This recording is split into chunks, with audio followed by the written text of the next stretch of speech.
Very good evening to all the future जजेस। Kautilya law institute में आपका स्वागत है। आई होप आप लोग अच्छे से होंगे, स्वस्थ होंगे।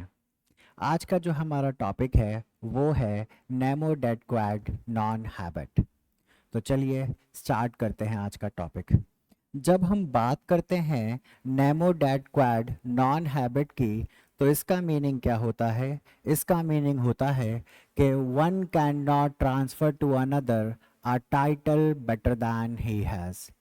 मीन्स सेलर के पास जैसा टाइटल होगा वैसा ही टाइटल सेलर क्या करेगा? ट्रांसफर करेगा बायर को। तो इससे हमें एक चीज़ ये पता चलती है कि सपोज अगर सेलर का टाइटल जो है वो गुड टाइटल है, तो बायर के पास कैसा टाइटल जाएगा?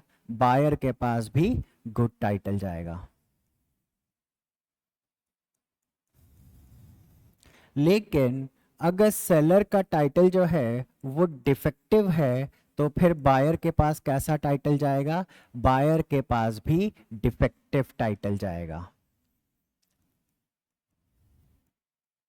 यही होता है आपका Nemo dead quad non habit, जो कि आपका एक लैटिन मैक्सिम है। तो चलिए अब इसके रिगार्डिंग हम रीड कर लेते हैं। The principle of nemo dat quod non habet a legal maxim, meaning no one can give what they do not have, forms a cornerstone of the commercial law, particularly in the context of the sale of goods. This fundamental concept, enshrined in Section 27 of the Sales of Goods Act, establishes that seller cannot transfer better title to goods than they possess. तो ये जो particular maxim है Nemo dead quad non habit, वो जो provided है वो कहाँ पर प्रोवाइडेड है? वो आपका सेक्शन 27 में प्रोवाइडेड है। अब बेसिकली जब हम सेक्शन 27 की बात करते हैं तब वहां पर क्या आ जाता है? वहां पर सेक्शन 27 में बात करता है कि किसके पास राइट होता है सेल करने का विद रिस्पेक्ट टू गुड्स। किसके पास राइट होता है गुड्स को सोल्ड करने का। तो जब हम इस पर्टिकुलर मैगजीन की बात करते हैं तब हमें पता चलता है कि आपके तीन लोग होते हैं। एक होता है सेलर, एक होता है बायर, और एक होता है ओनर। मींस गुड्स को कौन सोल्ड कर सकता है? गुड्स को सोल्ड करने की अथॉरिटी या राइट किसके पास होता है? ओनर के पास होता है। क्या ओनर के अलावा भी कोई और पर्सन जो है वो आपका सेल कर सकता है?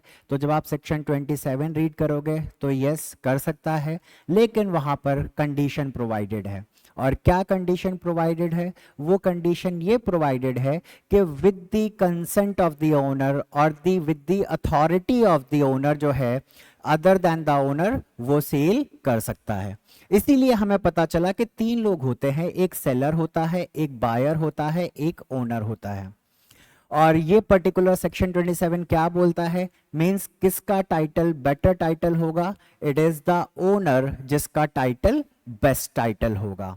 अगर सेलर का टाइटल डिफेक्टिव है तो बायर का टाइटल भी कैसा जा रहा है? बायर का भी डिफेक्टिव टाइटल जा रहा है। तो चलिए स्टार्ट करते हैं अपना सेक्शन 27। इसका ओरिजिन और मीनिंग क्या है?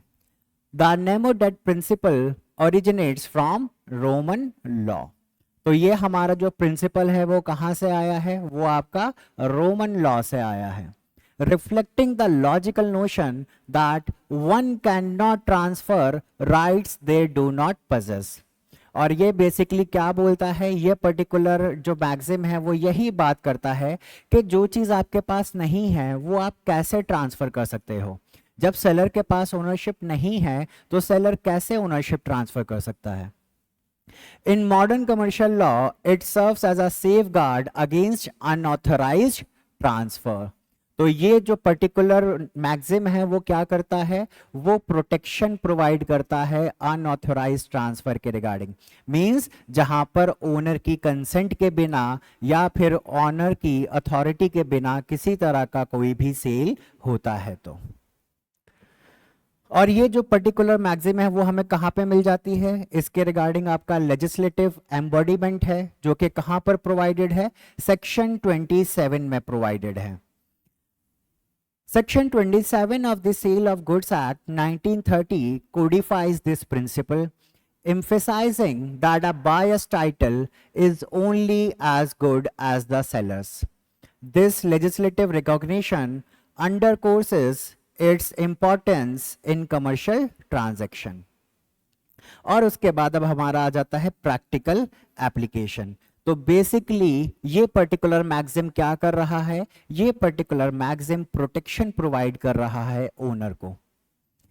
In practice, this principle protects rightful owner from unauthorized sales of their property.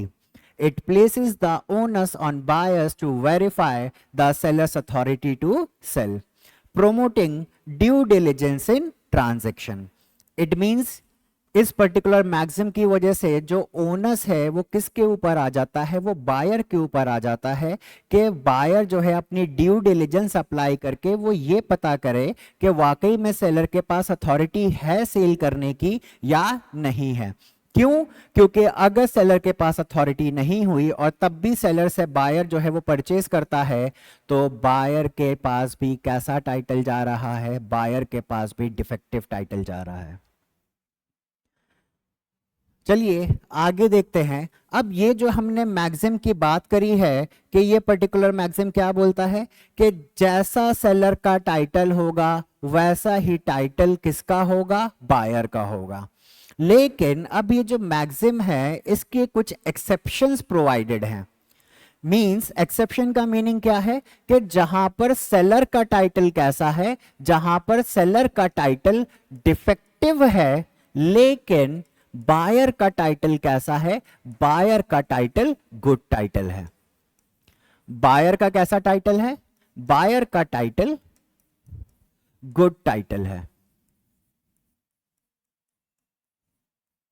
Means owner की अथॉरिटी के बिना या फिर ओनर की कंसेंट के बिना सेलर ने सेल कर दिया तो वो कैसा सेल हुआ, अनऑथोराइज सेल हुआ। तो सेलर का जो टाइटल था वो कैसा था, डिफेक्टिव था।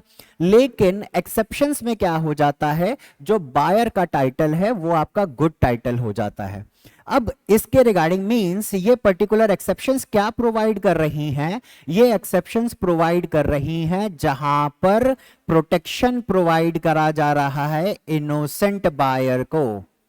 हर बायर को प्रोटेक्शन प्रोवाइडेड नहीं है। किसको प्रोटेक्शन प्रोवाइडेड है, इनोसेंट बायर को प्रोटेक्शन प्रोवाइडेड है। तो इसके रिगार्डिंग कुछ एसेंशियल रिक्वायरमेंट्स हैं और वो क्या है कि वो जो इनोसेंट बायर है उसने क्या करा हो, नंबर 1 उसने कंसीडरेशन पेड करा हो। इनोसेंट बायर ने क्या करा हो, इनोसेंट बायर ने कंसीडरेशन पे करा हो। नंबर 2 जो इनोसेंट बायर है उसने कैसे एक्ट करा हो, उसने गुड फेथ में एक्ट करा हो। गुड फेथ का जो मीनिंग है वो आपका जनरल क्लॉजेस एक्ट में डिफाइन है जिसका मीनिंग होता है ऑनेस्टली, कि जो इनोसेंट बायर है वो क्या कर रहा है, वो इनोसेंटली ऑनेस्टली जो है वो आपका एक्ट कर रहा है। और तीसरी चीज क्या है, तीसरा जो एसेंशियल है वो ये है कि जो इनोसेंट बायर है उसको कोई नॉलेज नहीं है, he has no knowledge that the title of the seller is defective. तब ये जब आपके एसेंशियल्स फुलफिल हो जाएंगे तब जाकर वहां पर क्या हो रहा है कि सेलर का डिफेक्टिव टाइटल होते हुए भी बायर के पास, जो इनोसेंट बायर है उसके पास कैसा टाइटल जा रहा है, उसके पास गुड टाइटल जा रहा है। तो जो सबसे पहला जो आपका आ जाता है एक्सेप्शन में वो आ जाता है आपका स्टॉपल। मींस जहां पर सेल हुआ है और वो सेल कैसे हुआ है, बाय स्टॉपल हुआ है। यहां पर इनोसेंट बायर के पास जो टाइटल जाएगा वो कैसा टाइटल जाएगा, गुड टाइटल जाएगा, चाहे सेलर का डिफेक्टिव टाइटल क्यों ना हो। अब ये स्टॉपल, ये सेल बाय स्टॉपल, स्टॉपल क्या होता है पहले हम उसको समझ लेते हैं। तो देखो, स्टॉपल में आपके 3 एसेंशियल होते हैं। नंबर 1 के किसी तरह का कोई भी रिप्रेजेंटेशन करा गया है। नंबर 2, जो अदर पार्टी है वो क्या करती है, अदर पार्टी उस रिप्रेजेंटेशन के ऊपर बिलीव करती है। और जो तीसरा एसेंशियल है वो क्या है, वो ये है कि अदर पार्टी उस रिप्रेजेंटेशन के ऊपर बिलीव करते हुए क्या करती है, अपनी लीगल पोजीशन चेंज कर देती है। अगर ये तीनों प्रिंसिपल या एसेंशियल्स जो है फुलफिल हो जाएंगे, तब वहां पर स्टॉपल लग जाता है विद रिस्पेक्ट टू रिप्रेजेंटेशन, कि आपने जो पहले रिप्रेजेंटेशन दिया अब आप उससे मुकर नहीं सकते हैं। तो यहां पर होता क्या है, होता यह है कि ओनर ने क्या करा, ओनर ने आपका एक रिप्रेजेंटेशन करा। ओनर ने क्या करा, एक रिप्रेजेंटेशन करा कि बायर जो है वो ओनर के पास आया, उसने बोला कि मैं गुड्स को परचेज करना चाहता हूं। तो ओनर ने रिप्रेजेंट करा कि आप जाकर मिस्टर ए से बात करें।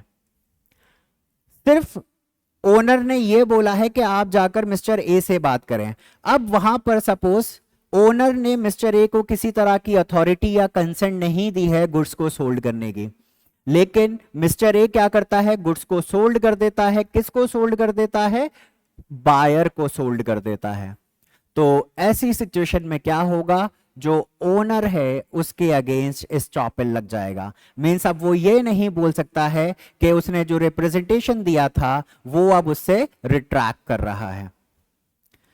तो यहां पर ए के पास कोई अथॉरिटी नहीं थी, अनऑथराइज सेल था। ए का टाइटल, ये जो सेलर है मिस्टर ए, इसका टाइटल कैसा था, डिफेक्टिव था। लेकिन जो इनोसेंट बायर है उसके पास कैसा टाइटल जा रहा है, गुड टाइटल जा रहा है। तो चलिए आप देख लेते हैं estoppel. If the true owner's conduct leads a buyer to believe the seller has authority, the owner may be estopped from denying the seller's right to sell, protecting good faith purchasers from misleading situations. Right. अब दूसरा जो exception है वो क्या है, दूसरा exception है कि जहां पर मर्केंटाइल एजेंट क्या करता है, मर्केंटाइल एजेंट जो है वो आपका सेल कर देता है। तो पहला हो गया स्टॉपल का, दूसरा कौन सा हो गया, मर्केंटाइल एजेंट का। ये सेक्शन 27 के प्रोवाइजो में प्रोवाइडेड है। अब ये मर्केंटाइल एजेंट कौन होता है, मर्केंटाइल एजेंट वो होता है जो कि ऑर्डिनरी कोर्स ऑफ बिजनेस में वो या तो गुड्स को सेल करता है, या फिर एक्वायर करता है, या फिर सिक्योरिटी रेज करता है, जो कि आपके सेल ऑफ गुड्स एक्ट के सेक्शन 2 में डिफाइन है। अब सेक्शन 27 का प्रोवाइजो में क्या बोल रहा है, under section 27 a buyer can acquire good title from a mercantile agent in possession of goods with the true owner's consent। Means जो मर्केंटाइल एजेंट है वो ओनर की कंसेंट से गुड्स के पोजेशन में है, provided the sale occurs in the ordinary course of business and the buyer acts in good faith। और वो जो सेल जो हुआ है वो कैसे हुआ है, वो ऑर्डिनरी कोर्स ऑफ बिजनेस में मर्केंटाइल ओनर ने सेल कर दिया है विदाउट द कंसेंट और the authority of the owner. क्यों, क्योंकि यहां पर ओनर ने क्या करा था, ओनर ने जो कंसेंट दी थी वो किसके रिगार्डिंग दी थी, with respect to the possession of goods के रिगार्डिंग दी थी, सेल वगैरह करने के रिगार्डिंग नहीं दी थी। तो यहां से हमें एक बात पता चलती है जो आपने जुरिस्प्रूडेंस में भी पढ़ा होगा कि पोजेशन क्या होता है, possession is the 9 point of law. Means अगर ओनरशिप जो है वो आपका कितना है, वो आपका 10/10 है, तो पोजेशन कितना है, पोजेशन आपका 9/10 होता है, 9 आउट ऑफ 10 होता है। मींस सिर्फ एक पॉइंट मिसिंग है, अगर वो पॉइंट भी वहां पर आ जाए तो पर्सन क्या बन जाएगा, पर्सन ओनर बन जाएगा।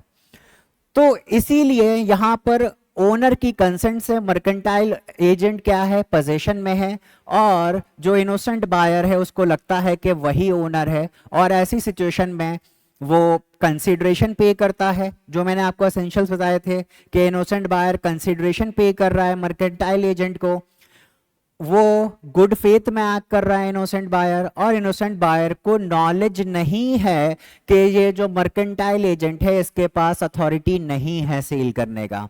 तो ऐसे में कैसा टाइटल जा रहा है इनोसेंट बायर के पास, सेलर के डिफेक्टिव टाइटल होते हुए भी गुड टाइटल जा रहा है। तीसरा कौन सा है, तीसरा जो एक्सेप्शन है वो है आपका जॉइंट ओनर सेल का। मींस आपके कोई भी गुड्स हैं, उन गुड्स के रिगार्डिंग आपके जॉइंट ओनर हैं। गुड्स हैं, गुड्स के रिगार्डिंग क्या है, आपके जॉइंट ओनर हैं। कौन कौन जॉइंट ओनर हैं? फॉर एग्जाम्पल ए और बी जो है वो आपके जॉइंट ओनर हैं। अब जब ए और बी जो है वो आपके जॉइंट ओनर हैं, इसमें पूरी की पूरी पोजीशन किसके पास है? सपोज पूरी पोजीशन मिस्टर बी के पास है। कैसे? With the consent of the other joint owner. अब ऐसे में मिस्टर बी क्या करता है, सारे के सारे गुड्स सोल्ड कर देता है। किसको कर देता है? मिस्टर सी को कर देता है। अब जब जॉइंट ओनरशिप की बात करते हैं तो आधे गुड्स के रिगार्डिंग ओनर कौन है? मिस्टर ए है। उसकी अथॉरिटी के बिना joint owner that is mister B जो है वो सारे गुड्स सोल्ड कर दे रहा है। तो मिस्टर सी के पास, क्योंकि मिस्टर बी का टाइटल कैसा है, मिस्टर बी का टाइटल डिफेक्टिव है, लेकिन मिस्टर सी के पास कैसा टाइटल जा रहा है? मिस्टर सी के पास गुड टाइटल जा रहा है। नेक्स्ट जो फोर्थ पॉइंट है वो क्या है कि वॉइडेबल कॉन्ट्रैक्ट के रिगार्डिंग आपका सेल होना। सेक्शन 29 में ये प्रोवाइडेड है। Section 29 protects buyer who purchase goods from seller who obtained them under a voidable contract as long as the sale occurs before the contract is avoided and the buyer acts in good faith। अब देखिए होता क्या है, यहां पे simple सा बोल रहा है कि हम एक एग्जाम्पल लेकर समझते हैं। एक आपका मिस्टर ए है और एक मिस्टर बी है। अब मिस्टर ए के पास कुछ गुड्स थे, मिस्टर ए के पास कुछ गुड्स थे। अब मिस्टर बी ने क्या करा, ए की कंसेंट जो है वो फ्री कंसेंट नहीं थी। मिस्टर बी ने ए की फ्री कंसेंट के बिना वो गुड्स जो है वो किससे ले लिए? वो मिस्टर ए से ले लिए। अब जब फ्री कंसेंट नहीं है अंडर सेक्शन 19 और 19 capital of the Indian contract act, तो ये पर्टिकुलर कॉन्ट्रैक्ट कैसा हुआ? वॉइडेबल कॉन्ट्रैक्ट हुआ। गुड्स की पोजीशन किसके पास आ गई? गुड्स की पोजीशन आ गई मिस्टर बी के पास। अब मिस्टर ए ने अभी तक कॉन्ट्रैक्ट को रिसाइंड नहीं करा है, क्योंकि वॉइडेबल कॉन्ट्रैक्ट क्या होता है? वॉइडेबल कॉन्ट्रैक्ट होता है which is able to be void. और इतने में मिस्टर बी क्या करता है, ये गुड्स सोल्ड कर देता है। किसको सोल्ड कर देता है? मिस्टर सी को सोल्ड कर देता है। तो मिस्टर बी का टाइटल कैसा था? डिफेक्टिव था सेलर का। लेकिन मिस्टर सी का टाइटल कैसा है? मिस्टर सी का टाइटल गुड टाइटल है। वही कि उनको क्या करना है, जो इनोसेंट बायर है उसको गुड फेथ में एक्ट करना है। और जो सेल हुआ है वो कैसे हुआ है? Before the contract voidable contract is avoided. आगे चलते हैं। अब जो आपका जो फर्दर जो एक्सेप्शन प्रोवाइडेड है वो प्रोवाइडेड है आपका सेक्शन 30 में। सेक्शन 30 क्लॉज 1 और आपका सेक्शन 30 क्लॉज 2। सेक्शन 30 जो क्या बात करता है? सेक्शन 30 क्लॉज 1 बात करता है कि गुड्स जो हैं वो क्या हो गए हैं? गुड्स जो हैं वो सोल्ड हो गए हैं। मींस सेलर ने क्या करा? गुड्स को सोल्ड कर दिया। किसको सोल्ड कर दिया? बायर को सोल्ड कर दिया। लेकिन गुड्स सोल्ड करने के बाद भी जो पोजीशन जो है वो किसके पास है? पोजीशन जो है वो सेलर के ही पास है। और फिर ऐसे में सेलर क्या करता है? सेलर जो है उनको सोल्ड कर देता है किसी और अदर बायर को, किसी और अदर बायर को सोल्ड कर देता है। यही आपका सेक्शन 30 क्लॉज 1 में प्रोवाइडेड है। तो अदर बायर का देखो, अब यहां पर सेलर का जो टाइटल है, क्योंकि उसने ओनरशिप ट्रांसफर कर दी, सेलर के पास कोई अथॉरिटी नहीं थी, लेकिन आप ये देखो कि सेलर का डिफेक्टिव टाइटल होते हुए भी ये जो अदर बायर है, दैट इज इनोसेंट बायर, उसका टाइटल कैसा है? उसका गुड टाइटल है। Section 30 clause 1 protects buyer who purchase goods from seller who have already sold but retain possession of the goods. This exception facilitates commerce by allowing good faith purchases to rely on the apparent authority of possession. ये आपका exception है। और क्या exception है कि possession में कौन है? बायर जो है वो पोजेशन में है। किस सेक्शन में? Section 30 clause 2। अब वहां पर जब सेक्शन 30 क्लॉज 2 की बात कर रहा है, तब वहां पर या तो सेल भी हो सकता है या फिर आपका एग्रीमेंट टू सेल भी हो सकता है। मींस सेलर ने या तो सोल्ड कर दिए गुड्स, किसको? बायर को, या फिर वो गुड्स जो हैं वो कब सेल होंगे? फ्यूचर में सेल होंगे। जो ओनरशिप ट्रांसफर होगी वो फ्यूचर में होगी। तो अब ऐसी सिचुएशन में जब हम एग्रीमेंट टू सेल की बात करते हैं, तो एग्रीमेंट टू सेल में तो जो बायर है उसके पास अथॉरिटी कब आएगी? जब फ्यूचर में वहां पर वो ओनर बनेगा। इससे पहले तो अथॉरिटी नहीं है, लेकिन उसके पास क्या होता है? उसके पास पोजेशन आ जाता है। पोजेशन किसी भी रीजन की वजह से आ सकता है। फॉर एग्जाम्पल, जो बायर है वो बोलता है कि मुझे गुड्स जो हैं, जो भी डिफेक्ट है उनको मुझे रिमूव करवाना है, तो जो सेलर ने क्या करा? सेलर ने गुड्स दे दिए, और इतने में जो बायर है वो क्या करता है? एग्रीमेंट टू सेल के रिगार्डिंग कोई अथॉरिटी ना होते हुए भी अदर बायर को सोल्ड कर देता है। अब जब अदर बायर को सोल्ड कर दिया है, तो ये जो बायर है इसका डिफेक्टिव टाइटल होते हुए भी अदर बायर के पास कैसा टाइटल जा रहा है? अदर बायर के पास गुड टाइटल जा रहा है। और दूसरा क्या है? सेल है, कि जहां पर गुड्स सोल्ड कर दिए गए, मींस ओनरशिप ट्रांसफर हो गई है बायर को। सेल का मीनिंग यही होता है, that is transfer of ownership. अब जब प्रॉपर्टी ट्रांसफर हो गई है बायर को, लेकिन सेलर के पास क्या है? सेलर के पास राइट टू लियन है। सबसे important, right to lien means वहां पर जो सेलर है he can continue with the possession, और वो कोई भी कंडीशन लगा देता है कि मैं इन गुड्स को अपना राइट टू लियन तब तक रखूंगा इन गुड्स के रिगार्डिंग जब तक कि आप मुझे पेमेंट ऑफ प्राइस नहीं कर देते हो। राइट तो ऐसे में राइट टू लियन हो सकता है। मींस गुड्स किसके पास है? बायर के पास है, लेकिन सेलर का क्या है? सेलर के पास राइट टू लियन है, that is to continue with the possession. चाहे पोजेशन किसको दे दी गई है? पोजेशन बायर को दे दी गई है, सेल कर दिया गया है। हमने सेक्शन 5 में ऑलरेडी देख चुके हैं कि सेल डिफरेंट होता है, डिलीवरी डिफरेंट होती है, प्राइस डिफरेंट होता है, इनका एक दूसरे से कुछ भी लेना देना नहीं होता है। प्रीवियस वीडियो में भी आपको वहां पर मैंने बताया था। तो अब ऐसी सिचुएशन में क्या होता है कि the buyer who has agreed to purchase the goods but hasn't received them to a third party, that third party can acquire good title. This exception promotes the flooding of commercial transactions by protecting subsequent purchases. तो यहां पर जो लिखा हुआ है सिर्फ agreement to sell के regarding भी लिखा हुआ है, लेकिन जब आप डायरेक्ट में देखोगे वहां पर आपको एग्रीमेंट टू सेल और सेल दोनों दिख जाएगा, और वहां पर आपको राइट टू लियन भी दिख जाएगा। मींस अगर सेलर जो है राइट टू लियन को अपने पास रखते हुए गुड सोल्ड कर देता है बायर को, और वहां पर राइट टू लियन जब है, इट मींस बायर के पास अथॉरिटी नहीं है सेल करने का, और उसके बाद भी बायर क्या करता है? वो अदर बायर को सोल्ड कर देता है। तो बायर का डिफेक्टिव टाइटल होते हुए भी जो अदर बायर है, दैट इज इनोसेंट बायर, उसके पास कैसा टाइटल जा रहा है? उसके पास गुड टाइटल जा रहा है। तो चलिए आगे चलते हैं। Implications and considerations in modern commerce.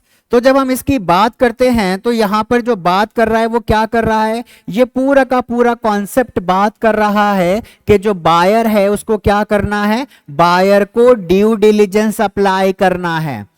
कि उसको पहले फाइंड आउट करना है कि वाकई में सेलर के पास अथॉरिटी है सेल करने की या नहीं है। हमने कुछ एक्सेप्शन भी देखी कि जहां पर देखने से क्या लगता है, जहां पर देखने से यह लगता है कि जो सेलर है उसके पास अथॉरिटी है बिकॉज ऑफ द पोजीशन, और इसीलिए वहां पर जो है इनोसेंट बायर को प्रोटेक्शन प्रोवाइड कर रहा है। लेकिन जो भी सेलर, जो भी बायर है, उसको क्या करना है, बायर को अपनी ड्यू डिलिजेंस अप्लाई करते हुए ये देखना है कि वाकई में सेलर के पास अथॉरिटी टू सेल है या नहीं है। तो ये था आपका आज का टॉपिक। आई होप अब आपको ये पूरा कॉन्सेप्ट समझ में आया होगा, और हम इसी तरह से आपके लिए वीडियो बना के लाते रहेंगे। और अगर आपको कोई भी डाउट या फिर कोई भी क्वेरी होता है तब आप कौटिल्य लॉ इंस्टीट्यूट से कांटेक्ट कर सकते हैं। Thank you.